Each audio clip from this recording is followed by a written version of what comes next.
Good morning, students. Once again, we are here to discuss the English of class 6, and our recommended book is the English Root class 6.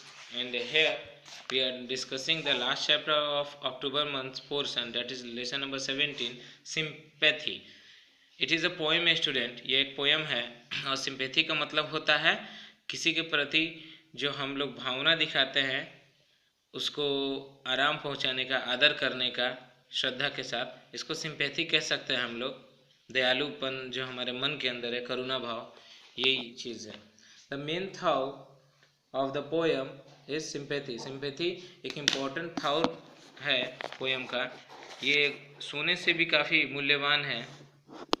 The poet during the period of the distress was helped by the two men in two different ways. यहाँ दो लोग दिखाता है जो दो अलग अलग दिशाओं में। The rich man gave him gold, अमीर इंसान सोना देता है, गोल्ड इट मीन्स कह सकते हैं कि पैसा। And the poor man showed him sympathy by giving bread, जो उसे ब्रेड देता है। And serving day and night, जो दिन रात उसे खाना खिलाता है। व्हेन द पोएट रिकवर्ड, जब एक पोएट ठीक हो जाता बीमारी से, स्टेट ऑफ अनहैप्पीनेस, जब वो बीमार था या दुखी था, ही रीपेड द रिच मैन, वो रिच मैन को तो अपना पैसा कर्ज चुका दिया, his gold, but could not repay the poor man sympathy. लेकिन वो गरीब इंसान, जो भला इंसान था, जो सिंपैथी दिखाया था बच्चों, उसकी दयालुपन को वो कैसे लौटा पाएगा? वो तो सोने से भी कीमती हो गया।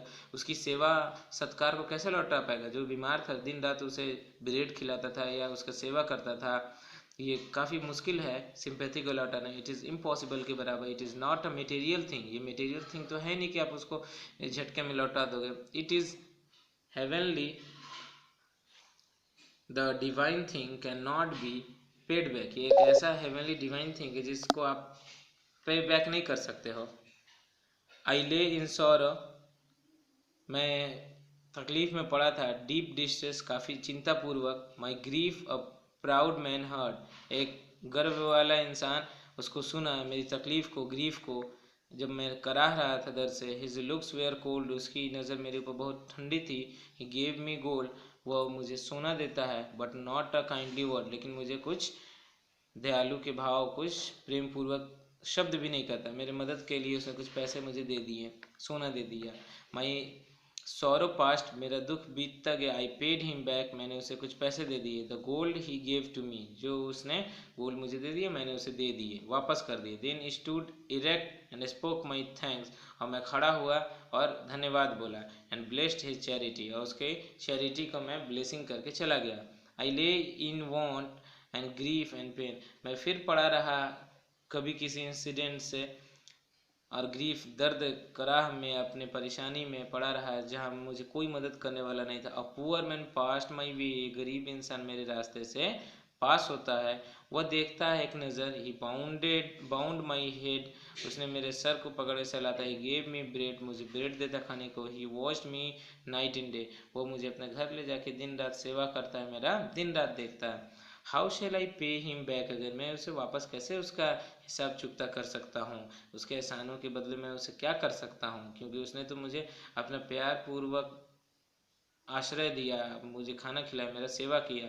For all he did to me, oh gold is great, gold तो ग्रेट ही है, but greater far is heavenly sympathy, जो ईश्वरीय रूप से किसी को सिंपैथी देना, दयालु पूर्वक उसका ध्यान रखना, ख्याल करना, प्यार देना, ये सोने से भी काफ़ी महत्वपूर्ण चीज़ है। So the writer is Charles मैके।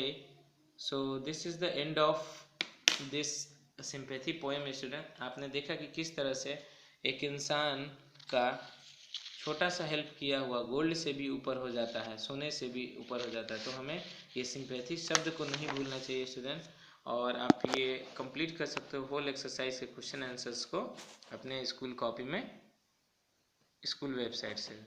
So okay students, this is the end of your October month syllabus. That's all for today. Thank you, have a nice day.